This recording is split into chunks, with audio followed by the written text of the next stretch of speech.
जय हिंद प्यारे बच्चों, कैसे हैं आप लोग। उम्मीद है अच्छे होंगे और अपनी पढ़ाई को बहुत ही मन लगाकर कर रहे होंगे। तो मेरे सभी प्यारे बच्चों को गुड इवनिंग, राधे राधे, जय श्री राम, जय हिंद, वंदे मातरम। और अभी आप लोगों के कमेंट दिख रहे थे, गजब गजब का कमेंट करते हैं आप लोग, है ना। गोड़ लागतानी गुरुजी चरण स्पर्श प्रणाम। सभी खुश रहिए, सभी मस्त रहिए, बस आप अच्छे तरीके से पढ़ाई को करिए, है ना। हमेशा खुश रहो, है ना। मेरी खुशियां तुमको लग जाए मेरे दोस्तों, मेरी जो छोटी बहनें हैं, मेरे जो छोटे भाई हैं, मेरी सारी खुशियां तुमको मिल जाए, ठीक है। इतना सारा आशीर्वाद, इतना सारा प्यार। तो प्यारे बच्चे, आज की क्लास में हम जो चैप्टर नंबर विद्युत रसायन चैप्टर नंबर 3 है, इस क्लास आज नंबर 16 है प्यारे बच्चे। और इस क्लास में आज हम सीखने वाले हैं विद्युत रासायनिक श्रेणी। क्या सीखने वाले हैं आज की क्लास में? विद्युत रासायनिक श्रेणी आज को आपको सिखाने वाले हैं। इलेक्ट्रोकेमिकल श्रेणी क्या होती है इसके बारे में। और यहां पर बहुत सारे प्रश्न बनते हैं, अलग अलग प्रकार के प्रश्न बनते हैं, इसलिए थ्योरी ज्यादा है, तो इसलिए थोड़ा सा हम पैनल पीडीएफ का यूज किए हैं। बस ये ध्यान रहे, आपसे अभी तक विद्युत रासायनिक श्रेणी क्या है या इसके लक्षण लिखिए, ये नहीं पूछा गया है। लेकिन प्यारे बच्चे, विद्युत रासायनिक श्रेणी से कम 1 से 2 प्रश्न ऑब्जेक्टिव आता ही है। तो प्यारे बच्चे, ऑब्जेक्टिव क्वेश्चन कैसे पूछा जाएगा वो भी हम इस क्लास में बताएंगे। इसीलिए प्यारे बच्चे हमने पैनल पीडीएफ तैयार किया, क्योंकि अगर हम लिखने में ज्यादा समय देंगे तो हम शायद में इसको हम 2 दिन में खत्म करें। तो आई होप मुझसे आप सभी गुस्सा नहीं होंगे, बस आप शांतिपूर्वक पढ़ेंगे और मेरे साथ साथ आप लोग बढ़िया तरीके से कार्य को करते रहें, ठीक है ना।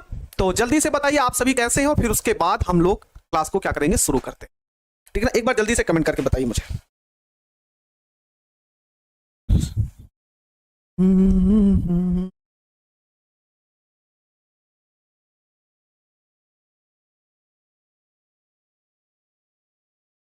वन शॉट हो जाएगा प्यारे बच्चे, 1 शॉट इस संडे, नहीं तो शनिवार, 2 दिन में। शनिवार को चाहे शाम को ही ले लें, उम्मीद यही है कि शनिवार को ही हो जाए, और नहीं तो परसों संडे को तो पक्का क्लियर है, क्योंकि संडे को हर हाल में लेना ही बहुत नागा हो गया। अगर शाम को मेरी क्लास कहा जाता है संगम क्लास है पॉलिटेक्निक, क्योंकि हम पॉलिटेक्निक की भी क्लास ले रहे हैं, हो सकता है काफी बच्चों को पता हो, है ना। पॉलिटेक्निक का भी क्लास ले रहे हैं, तो इसलिए हो सकता है कि संगम क्लास शाम को हो या दोपहर में हो। अगर संगम क्लास शाम को रखते हैं पॉलिटेक्निक की, तो हम सोचेंगे कि आपको सुबह 10 बजे से 1 शॉट लगा दे, 1 शॉट दिन में ही हो जाए, ठीक है। अगर संगम क्लास पॉलिटेक्निक के दिन में होती है तो हम शाम को क्लास ले लेंगे, ठीक है ना।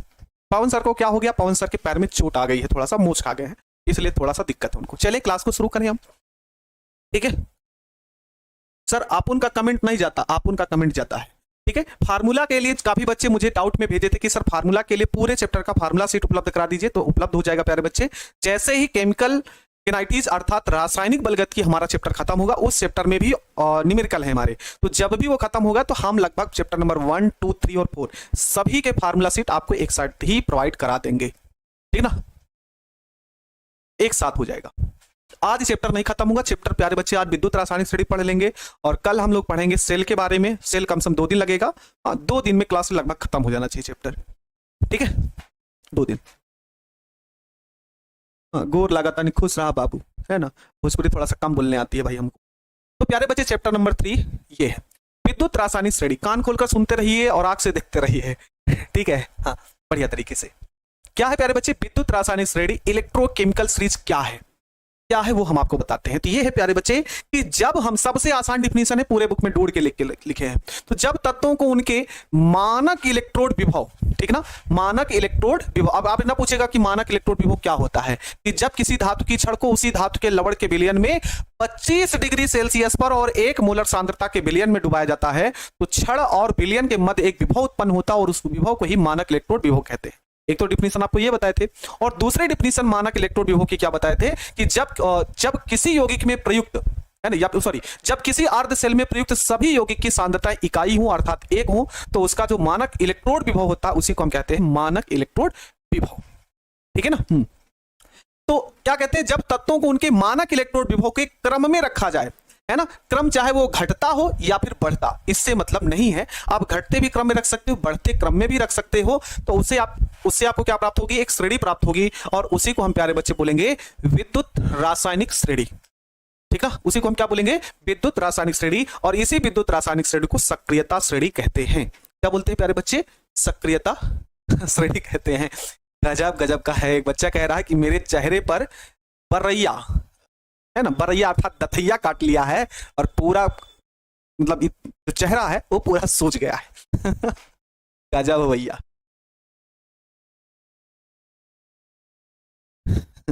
ठीक है, तो जब हम मानक इलेक्ट्रोड को एक क्रम में व्यवस्थित करें, चाहे वो घटता क्रम हो चाहे बढ़ता क्रम, तो आपको एक श्रेणी प्राप्त होती है। उसी को हम प्यारे बच्चे क्या बोलते हैं? विद्युत रासायनिक श्रेणी, और इसी को सक्रियता श्रेणी कहते हैं। आइए प्यारे बच्चे, आइए हम इसको देखते हैं। इसकी विद्युत रासायनिक श्रेणी क्या है? स्कैनर नाम है भाई।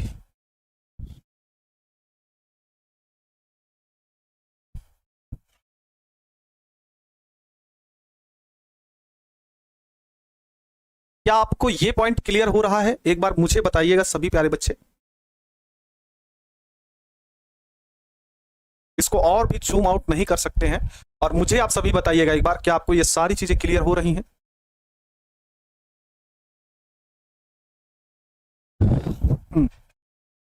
क्या आप सभी को ये सारी चीजें क्लियर हो चुकी हैं?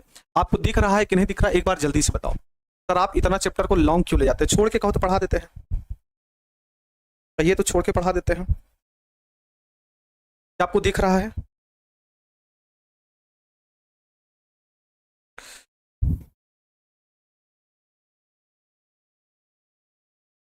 दिखाई नहीं दे रहा है? थोड़ा सा क्वालिटी बढ़ाइए ना जी, थोड़ा सा क्वालिटी बढ़ाइए, हो सकता है दिख जाए।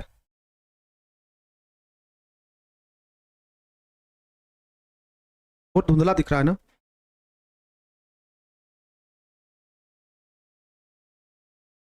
क्वालिटी बढ़ाने पर भी नहीं दिख रहा है क्या भाई साहब?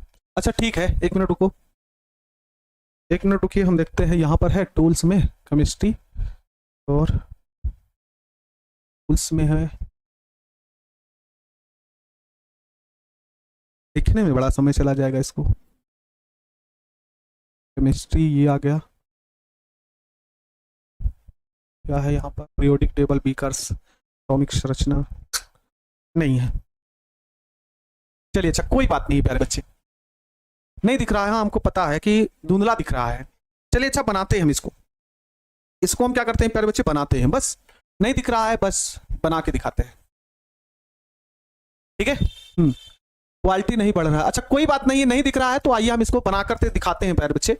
ये जो सारणी आपके सामने है, ये जो सारणी आपके सामने दिख रही है, ये है प्यारे बच्चे धातुओं के लिए एक क्रम में व्यवस्थित किए हैं। हालांकि इसको हम जब आपको साथ साथ बना के भेज देंगे तो आप अच्छे से बना लीजिएगा, अच्छे से बना लीजिएगा प्यारे बच्चे। दो कॉलम बने हैं, अर्धसेल, अर्धसेल अभिक्रिया, एक ये है, क्या है? अर्धसेल अभिक्रिया, और दूसरा है अपचयन विभव, अपचयन विभव, ठीक है, अपचयन विभव।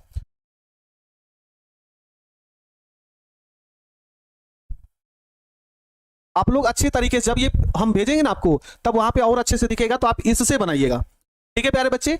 आप हाँ बैकग्राउंड रिमूव नहीं कर पाएंगे प्यारे बच्चे, ठीक है, बैकग्राउंड रिमूव करें, बैकग्राउंड रिमूव हमको नहीं लगता कि होने से कुछ हो जाएगा। अच्छा देख भी लेते हैं, देखिए अब दिखा, देखिए क्वालिटी बढ़ी कुछ? क्या आपको दिख रहा बैकग्राउंड बदलने से? एक बार जल्दी से बताइए, बैकग्राउंड बदले तो भाई देखिए,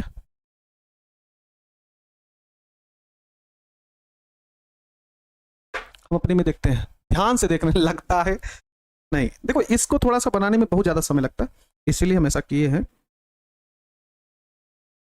अभी दिख रहा है? नहीं दिख रहा है, नहीं दिखेगा आपको।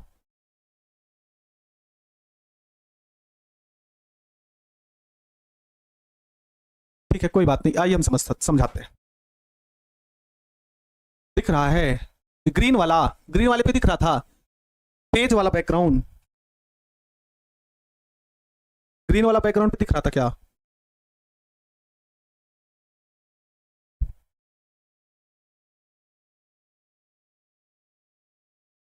दिख रहा है?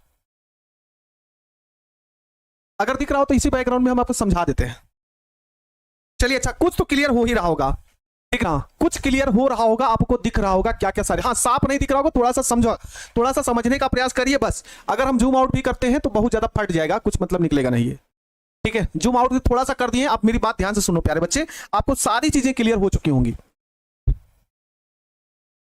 ठीक है, पीले वाले से दिख रहा था, आप क्लियर है ना? थोड़ा सा समझने का प्रयास करो प्यारे बच्चे, पूरा आपको स्टडी नहीं बनानी, आपके साथ जाएगा तो इससे देख लेना। ठीक है, अब तो भाई हल्का फुल्का दिख रहा है, अगर नजरें गड़ाइएगा तो दिखेगा, नजरें गड़ाइएगा तो दिखेगा, ठीक ना, नजरें गड़ाइएगा तो दिखेगा, हमको पता है। देखो प्यारे बच्चे, अगर हम यहां पर बात करें, हम भी आपके साथ ही साथ देख रहे हैं, यहां पर आपको दिया गया 25 डिग्री सेल्सियस पर मानक इलेक्ट्रोड विभव। हाँ, आप ध्यान से देखिए, आप बहुत ज्यादा नहीं प्यारे बच्चे, ध्यान से सुनो, मेरे नन्हे मुन्ने से समझ लो भैया। ठीक है, क्या है? 25 डिग्री सेल्सियस पर लिखा गया है मानक इलेक्ट्रोड विभव, दिख रहा है, क्वालिटी बढ़ाएगा तो दिखेगा।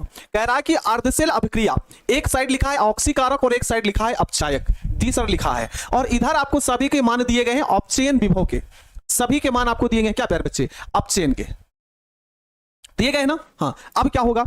सबसे पहले Li प्लस है लिथियम, दिख रहा होगा, Li लिथियम प्लस है, इधर Li है, K प्लस है, ये है, और देख रहे हो ना, देख रहे हो इसके मान भी दिए गए हैं -3.04। ठीक ना, क्या दिख रहा है? -3.04, इसका मान दिया गया -2.92, इस सब का मान दिया गया है। ठीक ना, सबका मान दिया गया है। इधर आपको धातु दी गई है, धातु के ऑक्सीकारक और अपचायक, देखो एक साइड लिखा है यहां पर ऑक्सीकारक, इधर लिखा है अपचायक, कैसे होगा? देखो ये लिथियम है, ठीक है, Li प्लस इलेक्ट्रॉन है, यहां पर Li बना, इसका मतलब क्या हुआ प्यारे बच्चे? लिथियम Li प्लस है, उधर E है, उधर E है, पूरा नहीं लिखना है, थोड़ा सा ध्यान देखो, हाँ, थोड़ा सा देख लो बस, फिर उसके बाद थोड़ा समझा देते ये है क्या। ठीक ना, थोड़ा सा है क्या, बस उतना क्लियर करा देते हैं, फिर आपको क्वेश्चन को आगे बढ़ा देंगे और क्वेश्चन से सारी सारी बातें आप सीख जाएंगे बस। ठीक है, ध्यान समझो, Li प्लस है, यहां पर E प्लस है, मतलब लिथियम ने एक इलेक्ट्रॉन को त्याग किया, उसने ग्रहण किया, तभी तो यहां पर Li बना। और जो इलेक्ट्रॉन को ग्रहण करते हैं उनका होता है प्यारे बच्चे क्या? अपचयन होता है ना, उनका क्या होता है? अपचयन होता है। ठीक है, अपचयन होता है। अगर हम इधर से, अगर हम दाएं से बाएं ओर देखने का प्रयास करें, दाएं से किधर की ओर देखें? बाएं ओर, इधर Li है, इधर Li प्लस और E माइनस, इसका मतलब लिथियम ने एक इलेक्ट्रॉन को त्याग किया, और लिथियम जब भी इलेक्ट्रॉन का त्याग करेगा तो वो क्या बन जाएगा प्यारे बच्चे? ऑक्सीकारक, और ऑक्सीकरण, और ऑक्सीकरण होगा तो उसका क्या बन जाएगा? अपचायक, मतलब इधर अपचायक होगा, इधर ऑक्सीकारक होगा, ये देखो। ठीक है, ये आपका हो जाएगा। अब देखो यहां पर इसको हम भेजेंगे ना, पूरा प्रॉपर आप भेजेंगे तो इसको आप और अच्छे तरीके से क्लियर कर पाइएगा। और यहां पर थोड़ा सा इसको ऊपर करते हैं, यहां पर देखिए, यहां पर लिख रहे हैं अपचायक क्षमता का घटता क्रम, और नीचे की ओर लिख रहे हैं अपचायक का क्षमता का बढ़ता क्रम। ये लाइन आप लोग लिख लेना कॉपी में मेरे साथ, कॉपी में मेरे सभी प्यारे बच्चे लिख लेंगे कि विद्युत रासायनिक श्रेणी में, विद्युत रासायनिक श्रेणी में,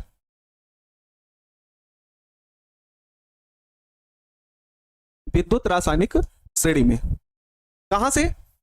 अगर हम प्यारे बच्चे ऊपर से किधर की ओर जाते हैं? नीचे की ओर। ठीक है, ऊपर से किधर की ओर जाते हैं? नीचे की ओर। तो दो कंडीशन है प्यारे बच्चे,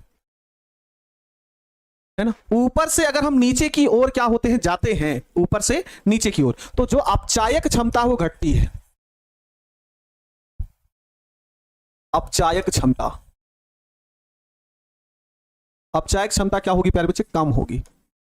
लेकिन अगर हम ऊपर से नीचे की ओर आएंगे, कहां से आएंगे? ऊपर से नीचे की ओर आएंगे, तो जो ऑक्सीकारक क्षमता होगी वो बढ़ेगी। अभी सारी चीजें समझ में आ गया, अभी छोटे छोटे पॉइंट आप समझो, इसके क्वेश्चन को क्लियर कर लोगे आप लोग। ऑक्सीकारक क्षमता क्या होगी? अधिक होगी। ठीक है, दो बातें आपको मोटी मोटी यहां पर आपको समझ में आ चुकी होंगी। माइनस में क्यों आता ही? माइनस में प्यारे बच्चे घटते क्रम में है, घटते क्रम में, बिल्कुल प्यारे बच्चे, घटते क्रम में भी हो सकता है और बढ़ते क्रम में भी हो सकता है। और ये विद्युत रासायनिक श्रेणी है ना, ये विद्युत रासायनिक श्रेणी हर किताब में अलग अलग है, ये भी हम आपको बता दे रहे हैं। ठीक ना, ये विद्युत रासायनिक श्रेणी हर किताब में अलग अलग है, तो जो आपको ये प्रोवाइड करा रहे हैं आप इसी को ध्यान में रखिएगा, इसी को पढ़िएगा, इसके अलावा और कुछ न मत करिएगा।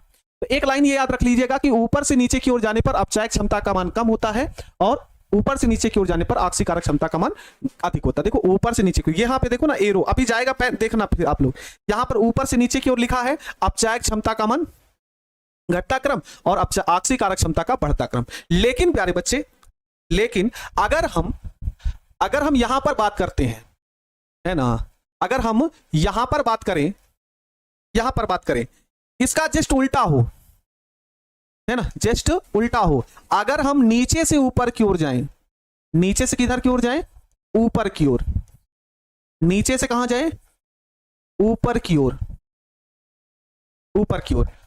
तो अगर हम नीचे से ऊपर की ओर जाएंगे तो अपचायक क्षमता का मान बढ़ेगा, अपचायक क्षमता, अपचायक क्षमता बढ़ेगी, बढ़ेगी। और यहां पर आक्सीकारक क्षमता घटेगी, आक्सीकारक क्षमता, आक्सीकारक क्षमता घटेगी। अब आप सभी थोड़ा सा ध्यान देना, ध्यान देना प्यारे बच्चे। देखो यहां पर अगर आपको क्लियर हो रहा होगा थोड़ा सा, तो क्वालिटी बढ़ाने पर हम सर इसको याद करना, याद करने की जिम्मेदारी मेरी है, हम याद करवा देंगे, आप परेशान मत होना, है ना। हम इसको क्या करवा देंगे प्यारे बच्चे, याद करवाने की जिम्मेदारी मेरी है, हम आपको ट्रिक बता देंगे, आप याद कर लेना अभी, लेकिन पूरा कॉन्सेप्ट समझो, ठीक है ना। यहां पर अगर ध्यान देंगे तो ऊपर मान जो है निगेटिव में है ना, ऊपर जो मान है प्यारे बच्चे यहां पर क्या है, निगेटिव में है। अगर आप देखें तो -3.0 होता है। हाँ, पिंक कलर नहीं लिखेंगे आप, -3 क्या होता है, 0। यहां पर ऊपर देखोगे तो -2.92 होगा, और नीचे आइएगा तो -2.90, और यहां पर आइएगा तो 2.89, और नीचे आइएगा तो -2.87। लेकिन प्यारे बच्चे आप जैसे जैसे नीचे आते जाएंगे, जैसे जैसे नीचे आते जाएंगे, इसका मान पॉजिटिव में आएगा, इसका मान किस में आएगा, पॉजिटिव में। इसका मतलब विद्युत रासायनिक श्रेणी में, विद्युत रासायनिक श्रेणी में ऊपर जितने मान रखे गए वो निगेटिव में है, इसमें है, निगेटिव में है। अरे हम बता तो रहे हैं, ध्यान से सुनो, जब जाएगा तो वहां पर देख लेना। ऊपर जितने मान रखे गए, ऊपर साइड, ऊपर साइड जितने मान रखे गए हैं वो प्यारे बच्चे निगेटिव में है, और जैसे जैसे नीचे आ रहे हैं, ऊपर से जैसे जैसे नीचे आ रहे हैं उसका मान पॉजिटिव में है। दो बातें हमने यहां पर बताई, दो बातें हमने बताई कि ऊपर जितने भी तत्व रखे गए उनके मान किस में है, तो सर निगेटिव में है। नीचे जितने मान आएंगे, जैसे नीचे नीचे आते जाएंगे पॉजिटिव में होगा, तो उसका क्या है प्यारे बच्चे, पॉजिटिव में मान है। अर्थात अब यहां पर आप लोग एक बात गौर से सोचो, गौर से सोचो, अगर हमको अपचायक गुण बताना होगा किसी का, अगर किसी का हमको अपचायक गुण बताना होगा तो अपचायक गुण कब ज्यादा होगा, बताओ। अगर मुझे अपचायक गुण बताना होगा कि इस किसका अपचायक गुण ज्यादा होगा, तो कब अपचायक गुण ज्यादा होगा,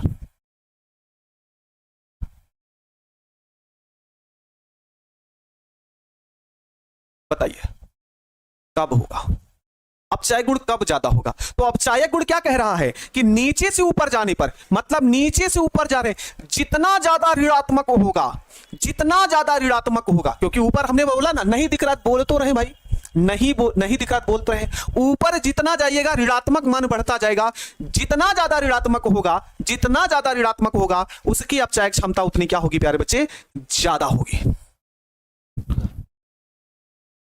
समझे, ऊपर की ओर जाओगे तो अपचायक क्षमता बढ़ेगी, लिखा कि ना, अपचायक क्षमता का बढ़ता क्रम ऑक्सीकारक क्षमता का घटता, ठीक है। और अगर हम ऊपर से नीचे की ओर आएंगे तो पॉजिटिव होगा, तो पॉजिटिव के लिए आपको देखना पड़ेगा कि जितना ज्यादा पॉजिटिव होगा ऑक्सीकारक क्षमता उतनी क्या होगी, ज्यादा होगी। बस अभी बताओ, मोटी मोटी बात आप लोग सीख चुके कि नहीं सीख चुके, आ जाओ भाई अपनी पोजीशन पे। अभी आपका काम है, हमारे छोटे भाई बहन है ना, ये सारी चीजें याद करना है आपको, आप कहीं मत जाइए। बोलो बाबू, इतना समझ गए आप सभी, यस या नो, है ना।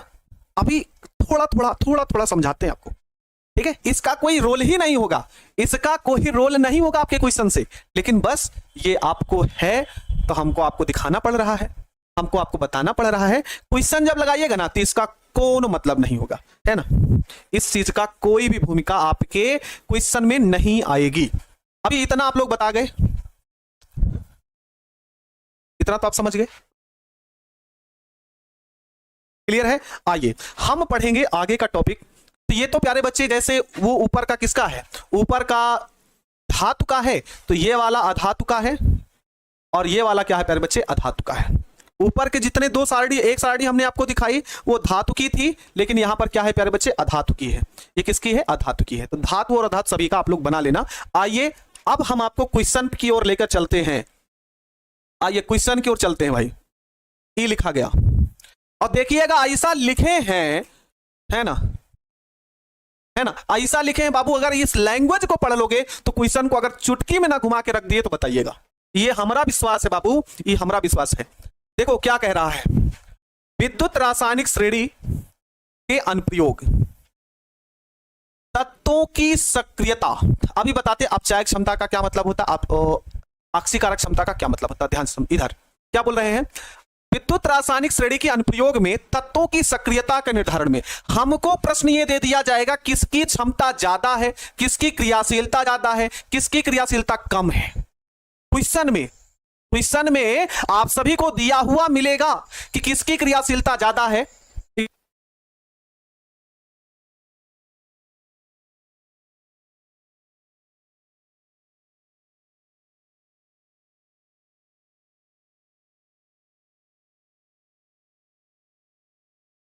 ठीक है प्यारे बच्चे, हाँ तो पढ़िए इसको, पहले ध्यान से पढ़ो, पहले इसको ध्यान से पढ़ो। क्या कह रहा है, धातुओं की सक्रियता इलेक्ट्रॉन त्याग करके धनायन परिवर्तित होने की क्षमता तथा अधातुओं की सक्रियता इलेक्ट्रॉन ग्रहण करके ऋणायन में परिवर्तित होने की क्षमता पर निर्भर करती है।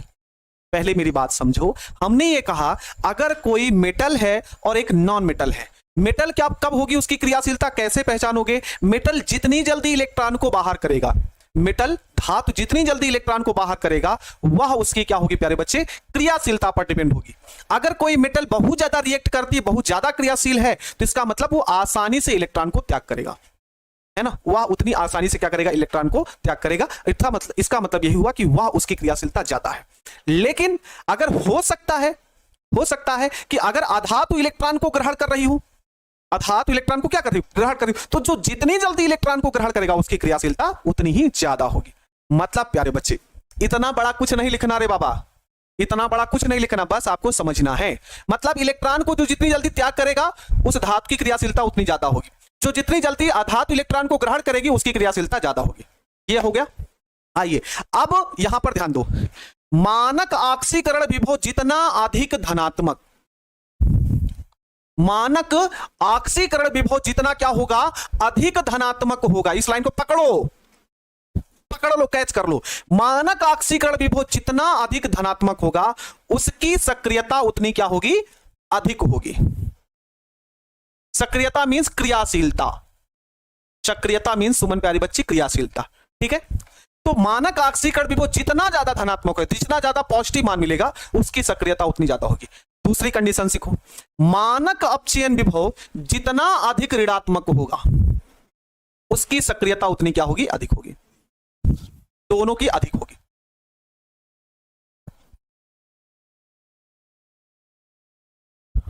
ठीक है, दो बातें हमने यहां पर बोली, मानक ऑक्सीकरण विभव का मान जितना ज्यादा धनात्मक होगा सक्रियता उतनी ज्यादा होगी, सक्रियता उसकी क्रियाशीलता उतनी ज्यादा होगी। ठीक है, लेकिन अपचयन विभव देखने, मान लो हो सकता है क्वेश्चन में ऑक्सीकरण विभव ना देकर अपचयन विभव दिया हो, तो अपचयन विभव जिसका ज्यादा होगा वो भी कैसे मान, अधिक ऋणात्मक मान देखना, उसकी सक्रियता उतनी ज्यादा होगी। अभी मुझे आप सभी एक पॉइंट बताना, अभी मुझे आप सभी एक बात बताना, क्या आप लोग ऊपर का भूल जाओ, ऊपर का भूल जाओ, क्या आप लोगों ने ये दो लाइन समझ ली है? इस पर क्वेश्चन आ जाएगा, इस पर क्वेश्चन समझ में आ जाएगा आपको। क्वेश्चन दिखाए, पहले क्वेश्चन दिखाए आपको, क्वेश्चन से क्लियर होगा, थ्योरी तो आप रटते रहोगे।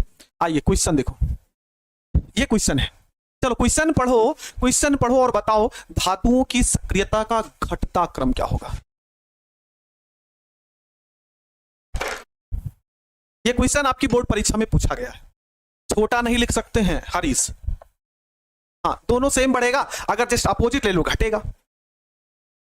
अपचयन क्या होता है, अपचयन मीन जो कोई इलेक्ट्रॉन को ग्रहण करता है उसका अपचयन होता है, और जिसका अपचयन होता है वही क्या होता है प्यारे बच्चे, उसका ऑक्सीकारक होता है। ठीक है, हाँ आ जाओ बताओ।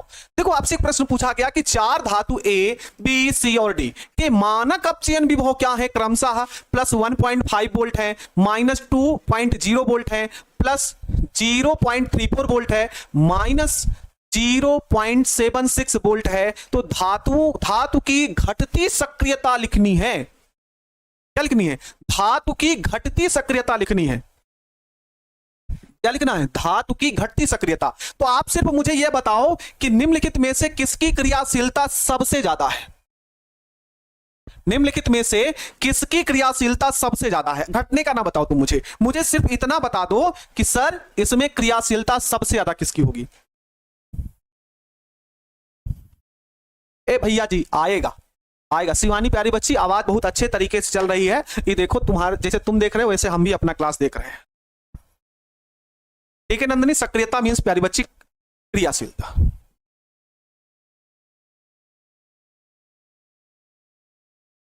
हाँ आया समझ में, पूछना क्या चाहता है। क्रियाशील मीन्स प्यारे बच्चे बताए तो, क्रियाशील मतलब हम ज्यादा तेज दौड़ के काम कर रहे हैं कि धीरे धीरे काम कर रहे हैं, मेरी क्रियाशीलता पर डिपेंड है। सभी का जवाब आया 1.5 वोल्ट। यहीं से बाबू समझ लो, यहीं से बाबू समझ लो, जो 1.5 जवाब दे रहे हो यहीं सुदर्शन चक्र चला देंगे, पहले बता दे रहे हैं। समझ रहे हैं कि नहीं।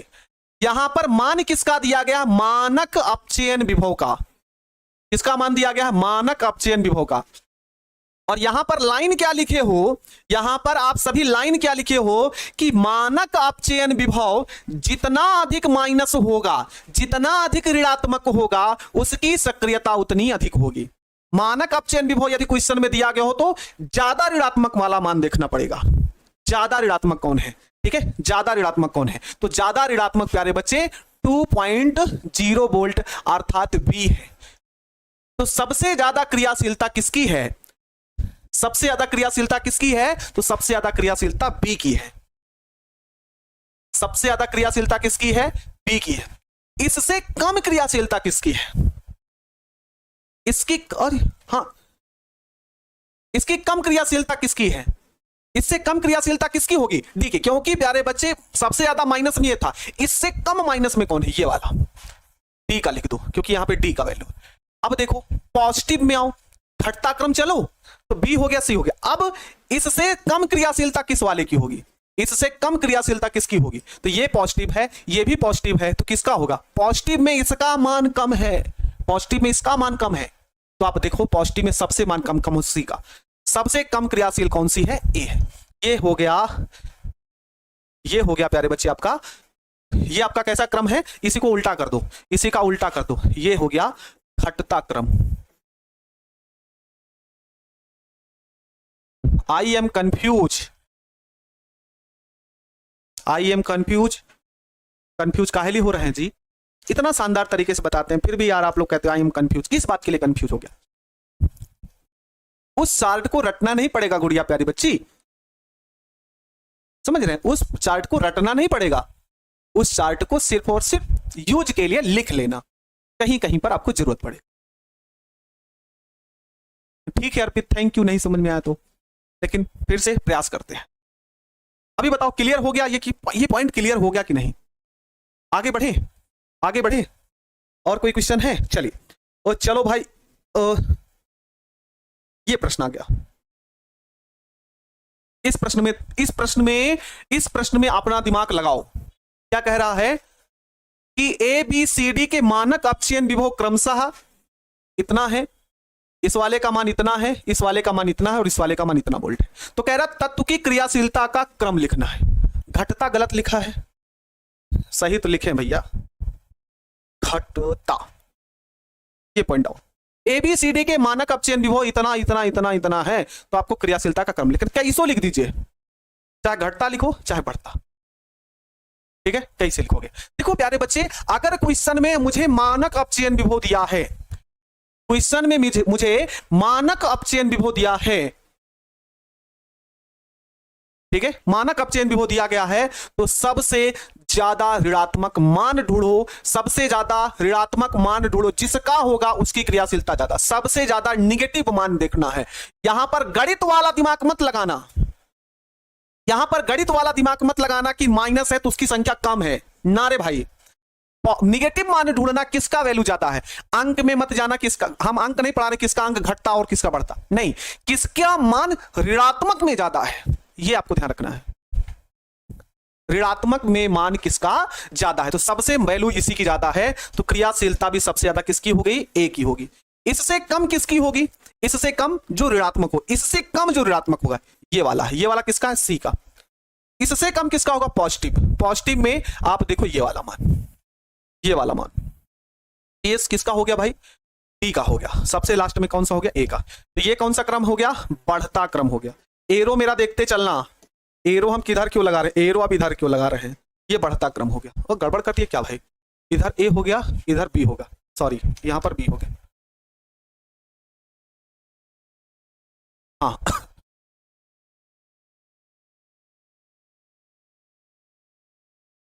ठीक है, सुधा, ठीक है, समझ में आ गया।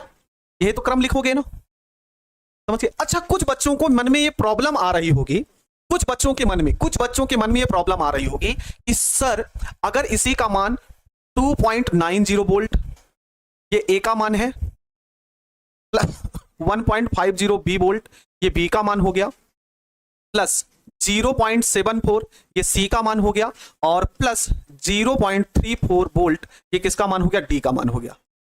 ठीक है, अगर मेरे गुरुजी आप मुझे बताओ, एक प्लस में था एक माइनस में था, एक प्लस में था एक माइनस में था, तो आपने मुझे सिखा दिया कि सबसे ज्यादा ऋणात्मक मान होगा, सबसे ज्यादा ऋणात्मक मान होगा तो उसकी अपचय क्षमता, सॉरी क्रियाशीलता उसकी ज्यादा होगी, यही हमने आपको बताया। लेकिन हो सकता है कि मेरा प्यारे बच्चे आप सभी को यहां पर बदल दिया जाए, मानक अपचयन विभव ना देकर के, मानक अपचयन विभव ना देकर के आपको क्या दे दे, मानक ऑक्सीकरण विभव। क्या बदल दे, मानक ऑक्सीकरण विभव।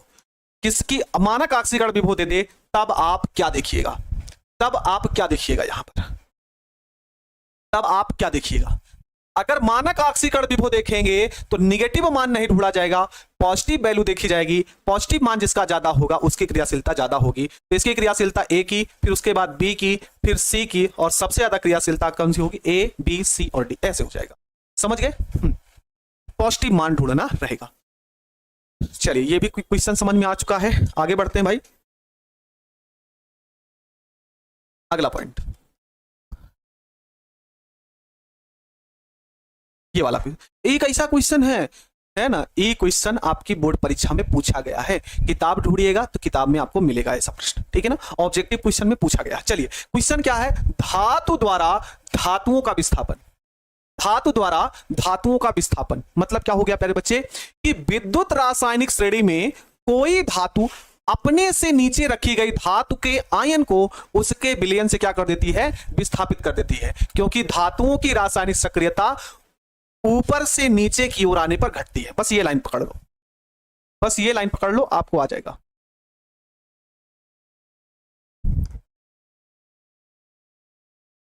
ठीक है, हाँ प्लस वाला देखेंगे, बिल्कुल प्यारे बच्चे। मुझे आप सभी, आप धातु द्वारा धातुओं का विस्थापन, जैसे आप लोगों ने पढ़ा होगा कि कॉपर सल्फेट के विलयन में लोहे की कील डालने पर Fe क्या करता है, Cu को अलग कर देता है। पढ़े होंगे आप लोग, नाइन्थ में पढ़े, नाइन्थ में नहीं पढ़े होंगे, 8वीं क्लास में पढ़े होंगे, और साथ साथ में 11वीं में भी थोड़ा बहुत पढ़े होंगे, साथ साथ 10वीं में भी थोड़ा बहुत पढ़े होंगे। ठीक है, हाँ ठीक है, ये आपको ध्यान रखना। तो क्या कह रहा है आपसे कि विद्युत रासायनिक श्रेणी में कोई धातु अपने से नीचे रखी गई धातु से, है ना, धातु के आयन से उसके विलयन को क्या कर देती है, अलग कर देती है, अर्थात विस्थापित कर देती है। यही प्रश्न आपसे पूछना चाहता है। ठीक है, अब देखिए, जैसे हम एक समीकरण लिख रहे हैं, समीकरण लिख रहे हैं CuSO4 plus Fe arrow arrow FeSO4 plus Cu, ये आपका हो गया। एक क्वेश्चन और लिखते हैं भाई यहां पर, एक प्रश्न यहां पर और लिखते हैं, यहां पर क्या लिखेंगे, Cu प्लस 2AgNO3 AgNO3, और यहां पर हम लिखेंगे CuNO3 का होल ट्वाइस प्लस 2Ag। ठीक है, एक और लिखते हैं यहां पर हम आप सभी के लिए, Fe plus CuSO4 arrow arrow, यहां पर नहीं, यहां पर उल्टा हो जाएगा इसको, यहां पर FeSO4 और प्लस Cu, तो यहां पर आपको देखने को मिलेगा CuSO4 प्लस Fe। ठीक है दोस्त, ये आपका हो जाएगा। बढ़ता क्रम घटता, हमको इतना पता है जिधर की ओर मुख खुला हो वो बढ़ता है ना, मुख जिसका हो, मुख जिधर की ओर खुला होगा उसका मान बड़ा होगा। ठीक है, ये आपको देखो, आपको बताना है निम्नलिखित में से कौन सी अभिक्रिया संभव है। प्रश्न यह है निम्न में से कौन अभिक्रिया संभव है, निम्न में कौन अभिक्रिया संभव है, कौन अभिक्रिया संभव है अर्थात हो सकती है। आइए थोड़ा सा विश्लेषण करते हैं और फिर हम आपको बताते हैं क्या है प्यारे बच्चे। CuSO4 प्लस Fe है, एरो FeSO4 प्लस Cu है, Cu plus 2AgNO3 plus CuNO3 का होल ट्वाइस प्लस 2Ag है। फिर आगे अगर हम यहां पर देखेंगे तो Cu plus FeSO4 arrow CuSO4 plus Fe है, ये आपका है। तो आइए पहले हम थोड़ा सा विद्युत रासायनिक श्रेणी पर चर्चा कर लें। ठीक है, यहां पर आओ, यहां पर आइए और देखिए, जैसे जैसे प्यारे बच्चे यहां पर आपको जिंक दिख रहा है, यहां पर एक एक पॉइंट समझाते हैं। यहां पर आपके लिए जिंक दिया गया है, जी सर, और पतला करते हैं इसको। यहां पर जिंक है और कापर यहां पर है। ठीक है, जिंक यहां पर है और कापर यहां पर है, मतलब जिंक का स्थान ऊपर है और कापर का स्थान नीचे है। ठीक है, जिंक का स्थान ऊपर है और कापर का स्थान नीचे है, अर्थात प्यारे बच्चे जिसका स्थान ऊपर होगा वह नीचे वाली धातु के विलयन से उस धातु को अलग कर देगा। समझे, अगर कोई मेटल ऊपर स्थित है और एक नीचे स्थित है तो जो नीचे वाले का विलयन होगा ऊपर वाली धातु उसको क्या कर देगी, अलग कर देगी, उसको क्या कर देगी, अलग कर देगी। तो यहां पर जिंक है, यहां पर Cu है, तो इसका मतलब Zn जो Zn होगा वो Cu को अलग कर देगा। या फिर प्यारे बच्चे यहां पर Fe है, यहां पर क्या है, Fe है, तो Fe क्या कर देगा, Cu को अलग कर देगा। क्लियर प्यारे बच्चे, Fe यहां पर है, Cu यहां पर है, Cu का स्थान ऊपर है, अर्थात इस Fe जो है इसकी क्रियाशीलता ज्यादा है, इसकी क्रियाशीलता क्या है, ज्यादा है। तो Fe की क्रियाशीलता ज्यादा है तो ये CuSO4 के विलयन से Cu को क्या कर देगा, अलग कर देगा। ठीक है, अच्छा थोड़ा सा और हम आगे देखें तो Cu का स्थान यहां पर है और Ag सिल्वर का स्थान उससे नीचे है, मतलब Cu का स्थान कहां है, ऊपर है, और Ag का स्थान नीचे है। ठीक है, आपको ओवरऑल एक चीज देखने को मिल रहा होगा। हम यही बताना चाहते हैं कि विद्युत रासायनिक श्रेणी में जो ऊपर मेटल होगी वह नीचे वाली मेटल को अलग कर देगी, बस इतना ध्यान रखना। आइए अब इस प्रश्न का जवाब दीजिएगा, मुझे इस प्रश्न का क्या दीजिएगा, जवाब दीजिएगा। क्या ये अभिक्रिया संभव है, पहली अभिक्रिया, क्या पहली अभिक्रिया संभव है, क्या दूसरी अभिक्रिया संभव है, क्या तीसरी अभिक्रिया संभव है?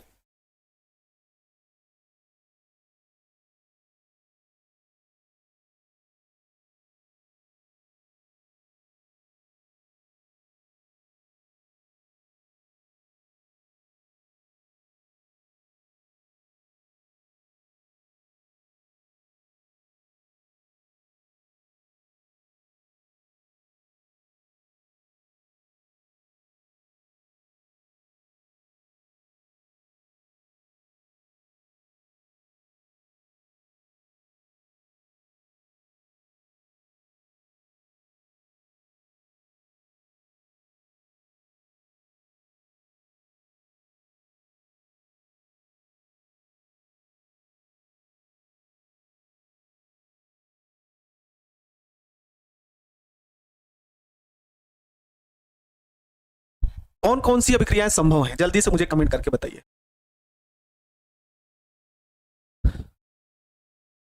कौन कौन सी अभिक्रियाएं संभव हैं? नंबर 1 वाला संभव है, और हाँ नंबर 1 वाला संभव है क्योंकि Fe का स्थान ऊपर स्थित है और Cu का स्थान नीचे है, तो Fe क्या करेगा, इस Cu को अलग कर देगा, ये Cu अलग हो जाएगा और Fe उसके स्थान पर जाकर बैठ जाएगा। ठीक है, पहला तो संभव है। दूसरा क्या संभव है, तो है Cu का स्थान ऊपर है, Ag का स्थान नीचे है, Cu का स्थान ऊपर, Ag का स्थान नीचे, मतलब Cu भी इसको अलग कर देगी। पहला और दूसरा तो सही है, लेकिन तीसरे में देखिए, यहां पर Cu है, यहां पर Fe है, Cu का स्थान नीचे है और Fe का स्थान ऊपर है, मतलब ये Cu जो है इस Fe को अलग नहीं कर सकती। तीसरी अभिक्रिया संभव नहीं है, बाकी शुरुआत की दोनों संभव है। ठीक ना, शुरुआत की फर्स्ट और सेकंड दोनों संभव है क्योंकि Fe का स्थान ऊपर है Cu से और Cu का स्थान ऊपर स्थित है नीचे Ag से, तो मतलब ये हो जाएगा पहला और दूसरा संभव है, तीसरा संभव नहीं है। बोलिए क्लियर है, तीसरा नहीं संभव है। क्लियर हो गया प्यारे बच्चे, बढ़े आगे।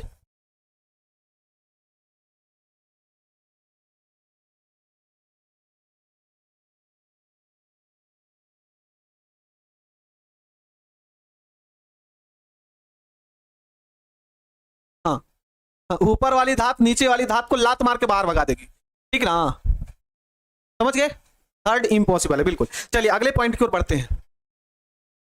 अगला पॉइंट ध्यान से समझना। FeSO4 क्या है? फेरस सल्फेट है। फेरस सल्फेट, यहां पर ध्यान दो, धातुओं द्वारा हाइड्रो अम्ल से हाइड्रोजन का विस्थापन, अर्थात कौन ऐसी धातुएं हैं, कौन सी ऐसी मेटल हैं जो अगर अम्ल से क्रिया करेंगी, तो हाइड्रोजन को बाहर ढकेल देंगी, हाइड्रोजन को बाहर निकाल देंगी। यही कहना चाहता है। क्या कह रहा है? धातुओं द्वारा हाइड्रो अम्ल से हाइड्रोजन का विस्थापन। हाइड्रो अम्ल का मतलब जिसमें ऐसा अम्ल जिसमें हाइड्रोजन हो, उसी अम्ल की बात हो रही है। जिसमें भी हाइड्रोजन उपस्थित होगा उससे हाइड्रोजन को अलग कर देगी, बस इतना याद रखना है। और ये कुछ मेटल हैं, जैसे Cu हो गया, Hg हो गया, प्लेटिनम हो गया, Au हो गया, Ag हो गया।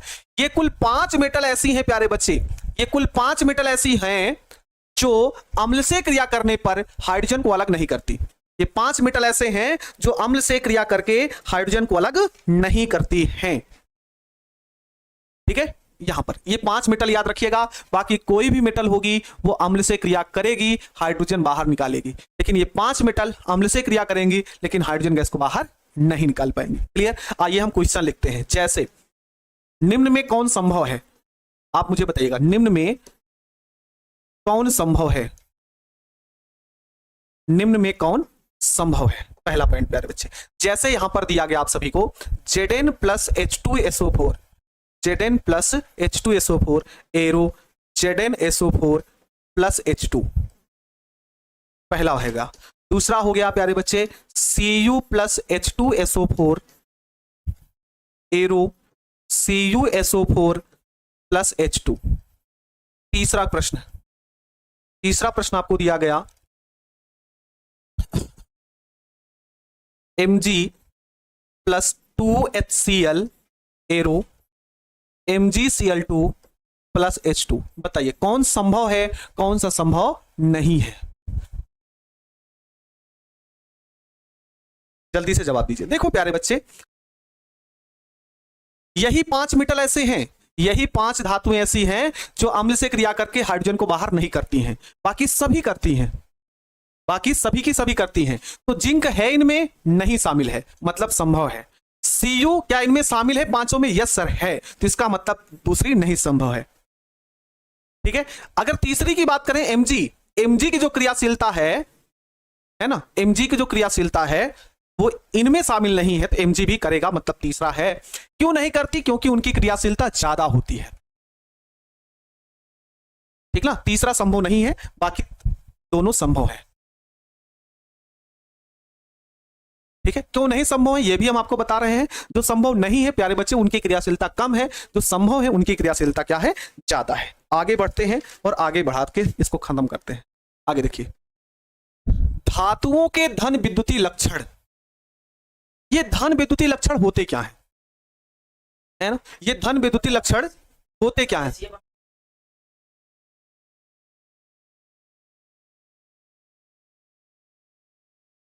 ठीक है प्यारे बच्चे, तो आपको धन विद्युतीय होता क्या है? जो इलेक्ट्रॉन का त्याग करते हैं वो धन विद्युतीय लक्षण प्रदर्शित करते हैं, ठीक है। जो इलेक्ट्रॉन का त्याग करता है वो धन विद्युतीय लक्षण प्रदर्शित करता है, और धातुएं हमेशा इलेक्ट्रॉन का त्याग ही करती हैं, इसीलिए प्यारे बच्चे ये क्या होंगी? धन विद्युतीय लक्षण गुण प्रदर्शित करती हैं। धातुएं इलेक्ट्रॉन का त्याग करती हैं, इसीलिए ये धन विद्युतीय लक्षण गुण को प्रदर्शित करती हैं। आइए यहां पर हम आपको बताते हैं। ये तो हमने डिफिनेशन लिखा, किसी धातु परमाणु के धनायन में परिवर्तित होने का गुण धन विद्युतीय लक्षण कहलाता है, अर्थात किसी धातु का धनायन में बदलना धन विद्युतीय लक्षण होगा। इस 2 लाइन को पढ़ना, इस पहली लाइन को पढ़ना और इस दूसरी लाइन को पढ़ना। क्या कह रहा है? जिस धातु का मानक अपचयन विभव अधिक ऋणात्मक होता है। लाइन पकड़ लो प्यारे बच्चे, यहीं पर इस लाइन को पकड़ लो। जिस धातु का मानक अपचयन विभव अधिक ऋणात्मक होगा, धन विद्युतीय लक्षण क्या होगा? बढ़ेगा, विद्युतीय लक्षण बढ़ेगा।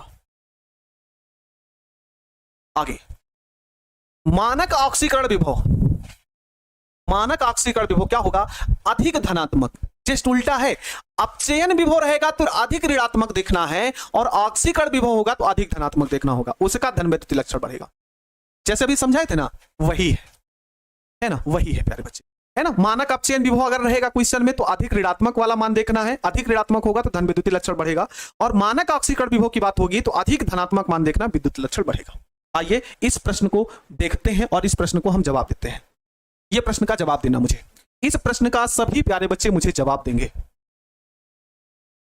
इस प्रश्न का जवाब मुझे सभी प्यारे बच्चे देंगे।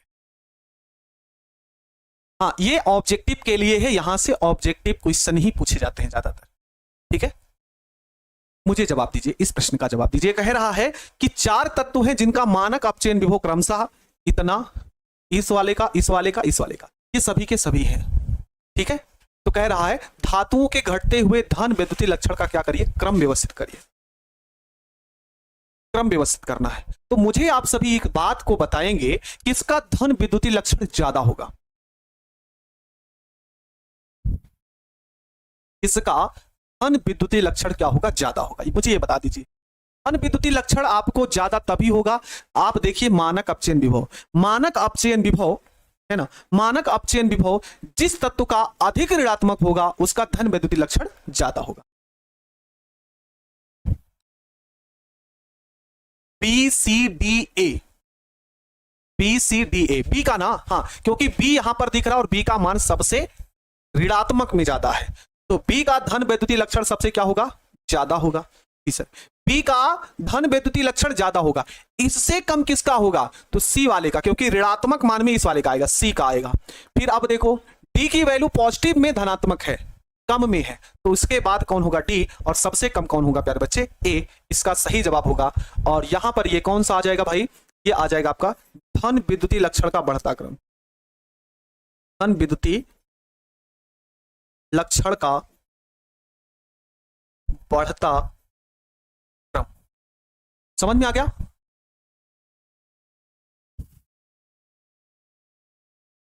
आगे बढ़ते हैं।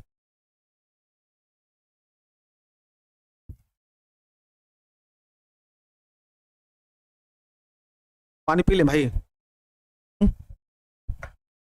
पानी पी लें, बस यही टॉपिक बचा। इसके बाद विद्युत रासायनिक श्रेणी के जो भी इंपॉर्टेंट पॉइंट है प्यारे बच्चे वो खत्म हो जाएंगे, ठीक ना, जो भी पॉइंट हो गए वो खत्म हो जाएंगे। चलो यहां पर देखो, कह रहा ऑक्सीकारक, ऑक्सीकारक अपचायक की प्रबलता का अध्ययन, कौन ज्यादा ऑक्सीकारक है, कौन कम ऑक्सीकारक है, किसकी अपचायक क्षमता ज्यादा है, किसकी अपचायक क्षमता कम है, ये समझ लो, इंपॉर्टेंट है, इंपॉर्टेंट है। यहां से प्रश्न कई बार पूछा गया है और कई बार आपसे ये पूछा जाएगा भी, ठीक है ना, कई बार ये प्रश्न पूछा जाएगा भी। मान ऑक्सीकारक और अपचायक की प्रबलता, देखो प्यारे बच्चे, ऑक्सीकारक जिस तत्व का, जिस तत्व या आयन का मानक अपचयन विभव अधिक धनात्मक या कम ऋणात्मक, दो बातें यहां पर बोल रहे हैं, ध्यान से सुनना नहीं तो गड़बड़ हो जाएगा। क्या बोल रहे हैं कि जिस तत्व का मानक अपचयन विभव अधिक धनात्मक या कम ऋणात्मक होता है, दो चीजें देखना है, अधिक या तो धनात्मक देखो या कम ऋणात्मक देखो, उसकी अपचायक क्षमता उतनी क्या होगी, अधिक होगी। अपचायक क्षमता आपको चेक करनी होगी, देखना क्या चेक करनी होगी, अपचायक क्षमता देखनी होगी। तो आपको दो मान देखने होंगे, या तो आप देखो अधिक धनात्मक या तो देखो कम ऋणात्मक। ऑक्सीकारक के लिए आपको अधिक धनात्मक देखना पड़ेगा या कम ऋणात्मक देखना पड़ेगा। जिसके लिए मान अधिक धनात्मक या कम ऋणात्मक होगा उसकी क्षमता, उसकी ऑक्सीकारक क्षमता उतनी क्या होगी प्यारे बच्चे, अधिक होगी, ठीक है। हाँ, लेकिन इसी का जस्ट अपोजिट देखें तो जिस तत्व या आयन का मानक अपचयन विभव, मानक अपचयन विभव कम धनात्मक और अधिक ऋणात्मक, कम धनात्मक और अधिक ऋणात्मक, उसकी अपचायक क्षमता उतनी अधिक होगी। दोनों का अलग अलग है भाई, दोनों का अलग अलग है। क्या है, अगर आपको ऑक्सीकारक क्षमता देखनी है, कब ऑक्सीकारक क्षमता ज्यादा होगी, तो उसके लिए आपको अधिक धनात्मक मान देखना पड़ेगा या फिर प्यारे बच्चे कम ऋणात्मक मान देखना पड़ेगा, पहली बात। दूसरा बात, अगर आपको अपचायक क्षमता ज्ञात करनी है तो आपको देखना पड़ेगा कम धनात्मक या फिर अधिक ऋणात्मक। इतना आपको समझ में आ चुका हो तो क्वेश्चन हम आपको दें, ठीक है। बस क्लास खत्म हो गई तो पानी पी लेंगे। अभी आइए बताइए क्वेश्चन, ये आ गया, ये आ गया, सर्वाधिक प्रबल ऑक्सीकारक। चलिए जवाब दीजिए, सर्वाधिक प्रबल ऑक्सीकारक क्या होगा। टाइम ध्यान देने वाले कभी पढ़ भी लिया करो, टाइम पर जगाने वाले, टाइम बताने वाले थोड़ा पढ़ भी लिया करो। बताइए। ये तत्व ए बी सी तथा डी के मानक अपचयन विभव क्रमशः दिए गए हैं और आपसे पूछ रहा प्रबल ऑक्सीकारक। प्रबल ऑक्सीकारक अगर निकालना है क्वेश्चन में, है ना, प्रबल ऑक्सीकारक आपको निकालना है तो आपको देखना पड़ेगा अधिक धनात्मक मान। क्या देखना पड़ेगा? अधिक धनात्मक मान, या फिर प्यारे बच्चे, या फिर आपको देखना पड़ेगा कम ऋणात्मक मान। मान लो ये सभी ऋणात्मक मान होते, सबसे निगेटिव मान होते जिसका कम होगा, लेकिन यहां पर कुछ पॉजिटिव है कुछ निगेटिव है, तो प्रबल ऑक्सीकारक देखने के लिए आपको देखना पड़ेगा पॉजिटिव मान कौन सा होगा। पॉजिटिव मान कौन सा होगा, बताइए कौन सा होगा? क्लियर तो हो गया? पॉजिटिव मान बताइए कौन सा प्रबल ऑक्सीकारक होगा। तो ए का ये वाला मान है, बी का ये वाला मान है, सी का ये वाला मान है और डी का ये वाला मान। मतलब ये ए हो गया, ये बी हो गया, ये सी हो गया, ये डी हो गया। प्रबल ऑक्सीकारक होने के लिए सबसे धनात्मक मान, सबसे धनात्मक मान आपको देखना है। प्रबल ऑक्सीकारक के लिए सबसे धनात्मक मान क्या करा? मानक अपचयन विभव, मानक अपचयन विभव के लिए सर्वाधिक प्रबल ऑक्सीकारक देखना है आपको। यहां पे बोला गया अधिक धनात्मक या कम ऋणात्मक, तभी ऑक्सीकारक क्षमता ज्यादा होगी। तो किस वाले की ज्यादा होगी? प्लस 1.5 वोल्ट के लिए, है ना। इसका ऑप्शन क्या होगा? प्रबल ऑक्सीकारक। प्रबल ऑक्सीकारक कौन सा होगा?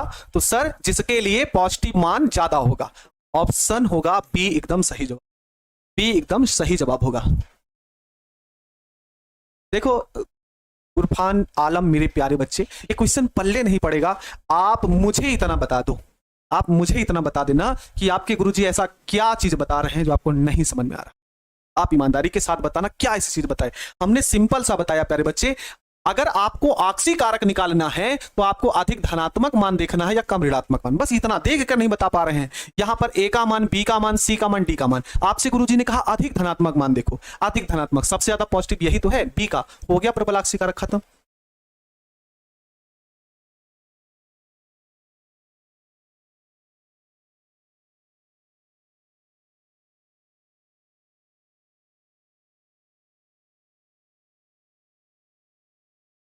चलो ये वाला प्रश्न का जवाब दो।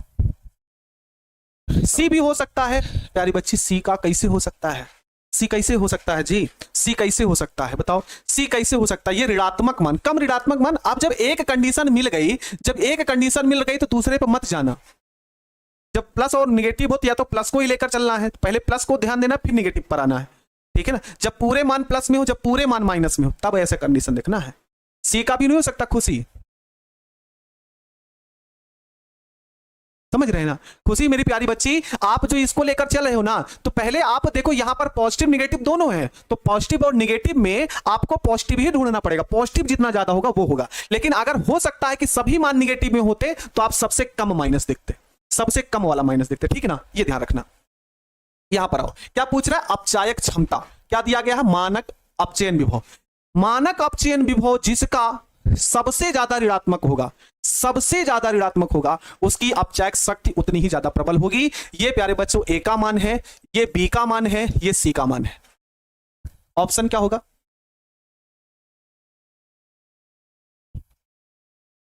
इसका जवाब दे दीजिए बस, फिर उसके बाद छुट्टी। विद्युत रासायनिक स्टडी आज आपकी खत्म हो गई। कल आपको हम संभवतः पढ़ाएंगे सेलों के बारे में। सेल में चाहे वो सीसा संचायक सेल हो, चाहे ईंधन सेल हो, और सीसा संचायक सेल, ईंधन सेल और एक सेल और है, 3 सेल है। तीनों सेल को पढ़ना, संचार पढ़ना, खत्म कर देंगे। इसका होगा यार, तुम लोग कैसे ए का कैसे जवाब देते हो? ए का जवाब कहां से दे रहे हैं आप लोग?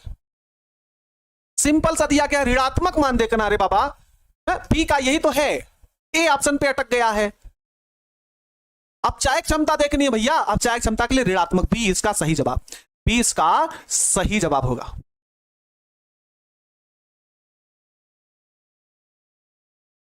ठीक है, बी इसका क्या हो जाएगा प्यारे बच्चे? सही जवाब हो जाएगा। ठीक है, तो विद्युत रासायनिक श्रेणी आपको कैसे लिखना है बाबू? तो सबसे पहले देखो, जिनको लिखना हम बता दे रहे हैं, सबसे पहले ये डिफिनीशन लिखना, ठीक ना। सबसे पहले ये डिफिनीशन लिखना, फिर उसके बाद ये जो सारणी है 1 2 3, इसको बना के फिर यहां से लिखना, ताकि पेज आगे पीछे हो गया। फिर उसको ये लिखना, फिर ये लिखना, फिर ये, फिर ऐसे करना है, ठीक ना। हम बता दिए हैं। तो आज की क्लास कैसी लगी प्यारे बच्चे? विद्युत रासायनिक श्रेणी आपको समझ में आई कि नहीं? एक बार जल्दी से कमेंट करके बताइएगा। और फिर कल की क्लास में हम आपको सेल से संबंधित जो भी टॉपिक होगा हम वो देंगे, और हिंदी का क्लास शायद ना हो, मुझे इसकी जानकारी नहीं, क्योंकि हम अभी आपके साथ क्लास में ही हैं, तो मुझे हिंदी का क्लास होगा कि नहीं होगा ये मुझे जानकारी नहीं है पहले, ठीक ना, शायद ना हो।